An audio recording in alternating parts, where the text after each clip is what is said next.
objections to capitalism.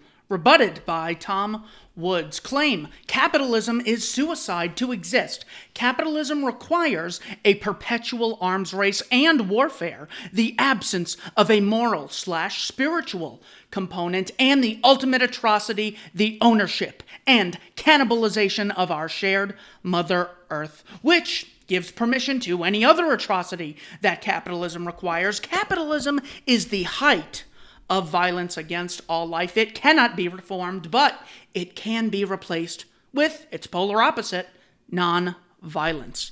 So it's important to start off with definitions. A consistent definition of capitalism is a social system based on the explicit recognition of private property and non-aggressive contractual exchanges between private property owners. The reason that's important is because things we associate with the term, like money, banking, bosses, workers, big buildings, wages, environmental problems, sometimes poverty or even wealth, all those things can be done under socialism. The state could be involved in banking or having a business or having workers, etc. What makes socialism unique is the institutionalized interference with or aggression against private property and private property claims, which logically leads us to communism. This is a quote from Karl Marx in the Communist Manifesto. In this sense, the theory of the communists may be summed up in a single sentence: abolition of private property. So that's how you can logically come to the definitions that I use. Tom Woods responds to this claim by saying, okay, let's go through it. Capitalism requires a perpetual arms race and warfare. No, it doesn't. And it's bizarre that anyone would think it does. War, the systematic destruction of capital, is the opposite of capitalism. Capitalism is based on contractual agreements that require the consent of both sides. War involves the violent, destructive imposition of one will upon another. Capitalism involves free trade. War involves blockades and the crippling of the international division of labor. Sorry, AC just turned on. It's Phoenix, Arizona. I'm not turning that thing off.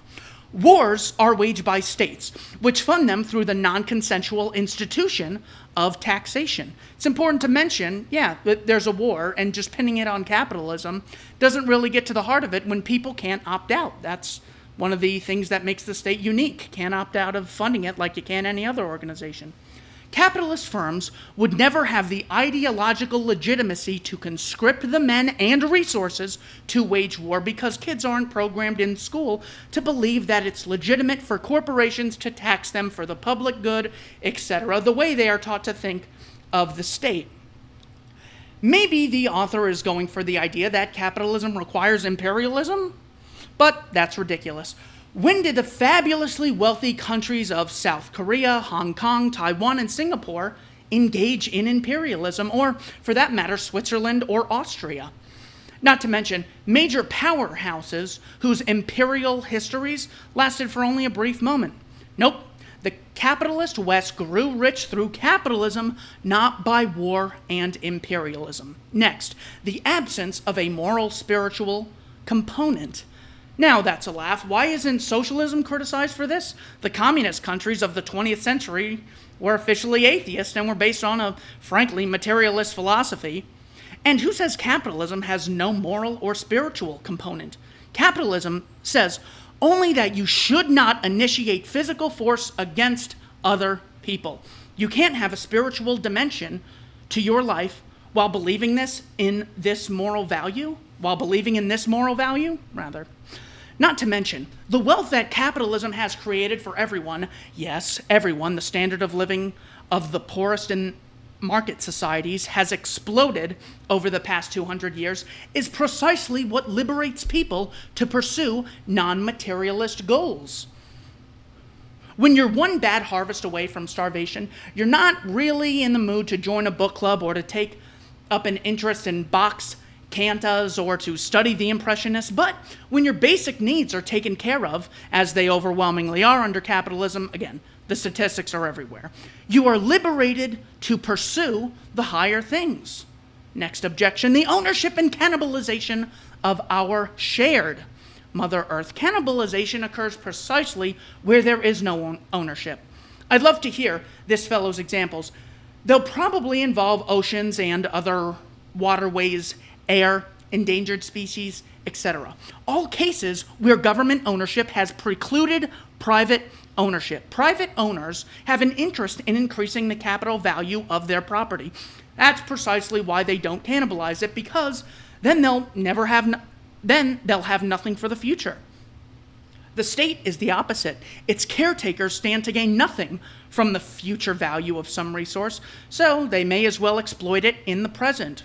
Ownership, as Hans Hoppe explains, as I've explained on the Tom Woods Show, is a conflict-avoiding institution. Since we have more desires than we have goods to satisfy them, we have to establish a system whereby we do not spend our time in violent conflict over scarce resources. Ownership is therefore at the very heart of civilization itself. Next claim, capitalism is the height of violence against all life. If capitalism is the height of violence against all life, it sure is doing a rotten job. It's been able to support population explosions that would have led to mass death in pre-capitalist ages. Billions of people are alive who would not have survived in the days before capitalism, and capitalism is the height of violence against all life. The poster concludes by urging us to embrace the opposite of capitalism. So we should embrace the opposite of a system that has increased the world per capita income by 11 times over 200 years, and which has pushed global poverty down to lower levels than ever before seen? Got it. The opposite of capitalism is wealth destruction and initiating violence, I would add. It is the destruction of the international division of labor, the greatest illustration of cooperation in world history. It is war, famine, and genocide. I'll take capitalism. Thank you.